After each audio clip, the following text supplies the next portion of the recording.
दो खानदानों की दुश्मनी चली आ रही है। एक खरल फैमिली है और एक दूसरी जो है सखेरा फैमिली है। थाने के अंदर से ही किसी ने ये जो सारी इंफॉर्मेशन दी और जो एहलकार है वो सोने का बहाना करके अंदर लेट गए। उस्मान जो है उसको 25 गोलियां लगी हैं और जो दूसरा भाई बिलाल है उसको 7 गोलियां लगी और तीसरा भाई जो नासिर है उसको 6 गोलियां लगी हैं। पुलिस एहलकारों में से कोई एक आध जरूर मिला हुआ था। ऐसे वीआईपी थाने होते हैं कि जहां चार मुलजम जिन पे अभी इल्जाम साबित नहीं हुआ अंदर घुस के पुलिस की मौजूदगी में उनको कत्ल कर दिया गया और इतनी बेदर्दी से कत्ल कर दिया गया और पुलिस की तरफ से कोई जवाबी कार्रवाई नहीं हुई।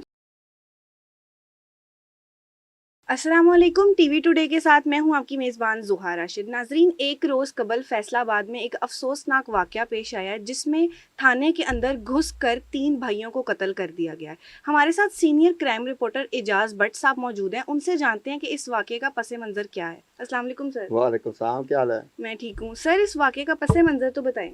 अच्छा, ये वाक़या असल में इस तरह हुआ कि यहाँ जो फैसलाबाद का थाना तांदलिया वाला है ना, उसकी हदूद में ये वाक़या हुआ है। और इस वाक़े का पस मंज़र मैं आपको बताता चलूँ, यहाँ दो खानदानों की दुश्मनी चली आ रही है। एक खरल फैमिली है और एक दूसरी जो है सखेरा फैमिली है। ये जो 3 कत्ल हुए हैं हवालात के अंदर घुस के जिनको कत्ल किया गया, इनका तल्लुक सखेरा फैमिली से।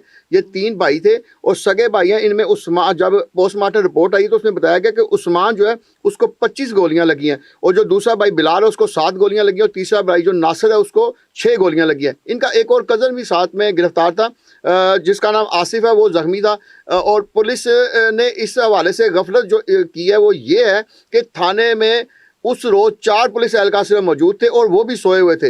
ये मुलजम जो है ये 8 से 10 थे, बल्कि कुछ सीसी फुटेज को अगर देखा जाए उसमें तकरीबन 12 के करीब नजर आ रहे हैं। तो ये जो हमलावर थे ये थाने के अकबी जो दीवार है वहाँ उन्होंने एक सीढ़ी लगाई लकड़ी की, उसके लिए एंटर हुए और एंटर होते ही सिर्फ एक संतरी जो है ना उसने उनको टैकल करने की कोशिश की जिससे उन्होंने काबू कर लिया। और पुलिस एहलकार जहाँ सोए हुए थे उस कमरे को उन्होंने बाहर से कुंडी लगाई और बड़े आराम से उन्होंने जो हवालात में मौजूद चारों भाई हैं उनके ऊपर फायरिंग शुरू कर दी। मैं यहाँ ये बताता चलूँ कि जिस वक्त कहते हैं फायरिंग की जा रही थी तो वो तीनों भाई जो ना वो चीखे मार रहे थे कि कोई हमें बचा ले, लेकिन उनको बचाने के लिए किसने आना था? पुलिस एहलकारों को तो उन्होंने बंद कर दिया था। अब इस हवाले से भी जो इंक्वायरी हो रही है उसमें ये बातें भी सामने आई हैं कि ये जो पुलिस की जो है मिली भगत से ये वाक़या रूनुमा हुआ है और आला अफसरान ने, आईजी ने इस हवाले से जो है एसएचओ को और जो उस वक्त मौजूद अमला था उसे मुअत्तल करके इंक्वायरी शुरू कर दी है। तो ये पुलिस उस टाइम गफलत की नींद सो रही थी, पुलिस ने उनकी मदद क्यों नहीं की? जो बाकी एहलकार थे उनको क्या आवाज़ नहीं आ रही थी गोलियों की? अच्छा, यहाँ मैं आपको बताता चलूँ कि ये जो दोनों भाई थे सुखेरा फैमिली के, इनका जो वकूआ हुआ था ना जब इनको गिरफ्तार किया गया तो वो थाना सिटी है तांदलिया वाला, फैसलाबाद का थाना सिटी, ये उसकी हदूद में वाक़या हुआ था। वो पहला कत्ल भी वो भी कहा जा रहा है कि 2 अफराद का कत्ल था जिसमें ये 3 भाइयों को मुलव्वस पाया गया। पुलिस ने इन 3 भाइयों को और कज़न को गिरफ्तार किया और जब थाना सिटी में इनको रखने लगे हवालात में तो पुलिस को आला जो अफसरान है उन्होंने कहा कि यहाँ क्योंकि इनकी दुश्मनदारी है तो इनको थाना सिटी में रखने के बजाय थाना सदर में ले जाया जाए ताकि वो वहाँ महफूज हो जाएंगे। इनको थाना सदर में ले जाया गया, वहाँ की हवालात में बंद किया गया, लेकिन थाना सदर की हवालात में भी उनको प्रोटेक्शन ना दी गई। मैं आपको यहाँ बताता चलूँ कि थानों में अक्सर 25 से 30 अफराद जरूर मौजूद होते हैं। उस रात इतवार और सोमवार की रात ही 4 एहलकार सिर्फ मौजूद थे और एक संतरी मौजूद था जिनको उन्होंने काबू में कर लिया। और मैं यहाँ ये भी बताता चलूँ कि ये भी कहा जा रहा है कि इतनी आसानी से फिर भी जो है मुलजम जो है ना, क्योंकि उसके थाने के 2 गेट होते हैं, एक बाहर वाला गेट और एक मरकजी अंदर वाला गेट होता है, तो उन्होंने अकबी जो रास्ता इस्तेमाल किया उससे यही जाहिर होता है कि उनको थाने के अंदर से ही किसी ने ये जो सारी इंफॉर्मेशन दी और जो एहलकार है वो सोने का बहाना करके अंदर लेट गए। मतलब आप ये कह रहे हैं कि पुलिस साथ मिली हुई थी इस सब में? अभी तक की जो इंक्वायरी है उसमें शोहद जो है वो इसी तरफ इशारा कर रहे हैं कि पुलिस एहलकारों में से कोई एक आध जरूर मिला हुआ था जिसने तमाम मालूमात जो है मुखालिफ फरीक को दी और जिसकी वजह से ये वाक़या रूनुमा हुआ।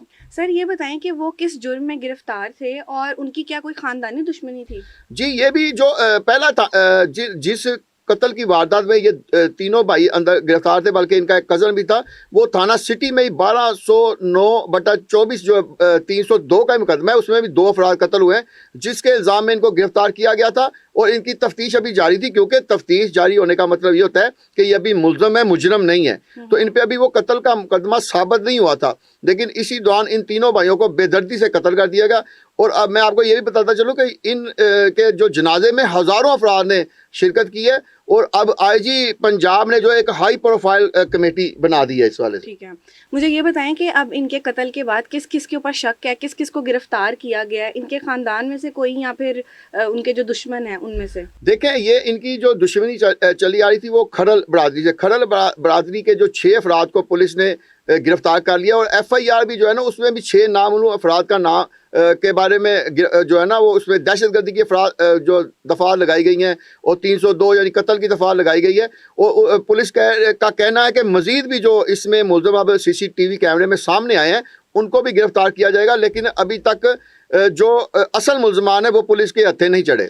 तो आपने बताया कि 4 लोग थे, उसमें से जो एक आसिफ था उसकी क्या हालत है? उसने कुछ बताने की कोशिश किया पुलिस को? जी, आसिफ जख्मी है, उसने तकरीबन सारे हालात बताए हैं, लेकिन पुलिस अभी क्योंकि वो जो नाम उसने बताए हैं पुलिस उन नामों को जो है ना अभी सीगा राज में रख रही है ताकि वो आगे मजीद फरार ना हो जाए। उनके कहा यह जा रहा है कि उनके लवाकिन को पुलिस ने गिरफ्तार किया है। अभी असल मुलज़िमों की तरफ जो है ना पुलिस के छापे जो जारी हैं। मैं यहाँ ये भी बताता चलूँ कि जो आईजी पंजाब है उन्होंने एक high profile committee inquiry committee बनाई है इस वाले से, जिसमें DIG इंटेलिजेंस स्पेशल ब्रांच जो है फैसल अली राजा हैं वो इसके सरबराह हैं। इसके अलावा AIG ऑपरेशन पंजाब ज़ाहिद नवाज मरवत हैं और तीसरे जो हैं AIG कंप्लेंट एहसानुल्लाह चौहान है। इसके अलावा जो वहाँ मकामी इन्वेस्टिगेशन की टीमें हैं वो भी कर रही हैं और CIA की टीमें वो भी मुख्तलिफ जगह पर छापे मार रही हैं, लेकिन अभी तक उनके हाथ में वो असल मुलज़म नहीं है जिन्होंने थाने के अंदर घुस के ये फायरिंग की थी। हमारी पुलिस जो है वो क्या कर रही है कि जो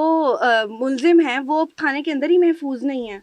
अच्छा, ये देखें, ये आपने बड़ा अहम सवाल उठाया है क्योंकि देखें थानों पंजाब में 737 थाने हैं और आईजी पंजाब का कहता है कि हमने करोड़ों बल्कि अरबों रुपए लगा के इनको स्पेशल इनिशिएटिव थाने बनाया और इनको VIP थानों का दर्जा दिया गया है। लेकिन ये ऐसे VIP थाने होते हैं कि जहां 4 मुलज़म जिन पे अभी इल्ज़ाम साबित नहीं हुआ अंदर घुस के पुलिस की मौजूदगी में उनको कत्ल कर दिया गया और इतनी बेदर्दी से कत्ल कर दिया गया और पुलिस की तरफ से कोई जवाबी कार्रवाई नहीं हुई और मुलज़म बड़ी आसानी से वहां से फरार हो गए। जैसे कि आप कह रहे हैं कि खानदानी दुश्मनी थी, तो खानदानी दुश्मनी के लिए उनको तो उनकी ज्यादा प्रोटेक्शन करनी चाहिए। हाँ जी, ये भी आपने सवाल बड़ा अहम उठाया क्योंकि ऐसे जिस तरह के ये मुलज़म थे इनके हवाले से पुलिस को पहले से खदशा था। इस वजह से पहले थाना सिटी से उठा के उनको थाना सदर में लाए थे और थाना सदर में तो प्रोटेक्शन ज़्यादा होनी चाहिए थी, ज़्यादा नफरी लगाई जानी चाहिए थी।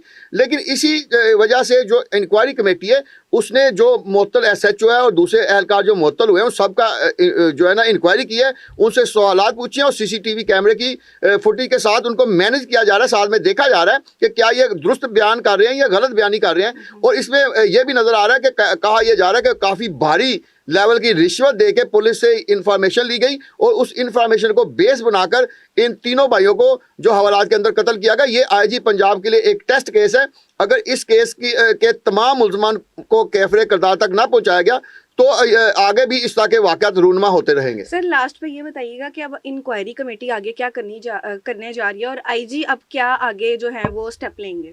अच्छा, इसमें एक तो ये टेस्ट केस आईजी पंजाब जो है डॉक्टर उस्मान अनवर उन्होंने भी इसको टेस्ट केस बनाया है और जो तीनों लोग जो इंक्वायरी कमेटी में लगाए वो हम उनको जानते हैं, वो आला सतह की इंक्वायरियों में पहले भी रहे और बड़े वो अहम अफसरान हैं जिनको यहाँ इसमें लगाया गया और उनका बुनियादी नुक्ता 3 हवाले से है। पहला ये है कि इस थाने में कौन कौन मुलव्वस था, जिसने उन्होंने तमाम लोगों के इंटरव्यूज़ कर लिए, उनसे तफ्तीश कर ली है। अब उनका दूसरा मतलब ये है कि थाने में ये जो अंदर आए उसमें कैसे ब्रीच किया गया, उसका दूसरा नंबर है। और तीसरे नंबर पे जो असल मुलजमान है उनकी जो है निशानदेही करके जो इन्वेस्टिगेशन टीमें हैं उनको उनके नाम फाइनल करके बताए जाएंगे, जिसके बाद इन तमाम अफराद को गिरफ्तार करके उनके खिलाफ चलान अदालत में पेश किए जाएंगे। ठीक है, बहुत शुक्रिया सर जी। तो नाजरीन, हमारे साथ इजाज़ भट्ट साहब सीनियर क्राइम रिपोर्टर मौजूद थे जिन्होंने हमें फैसलाबाद में होने वाले वाक़ये के ऊपर सारा पस मंज़र बताया। इसी के साथ अपनी मेज़बान ज़ुहा को दीजिए इजाज़त। अल्लाह हाफ़िज़।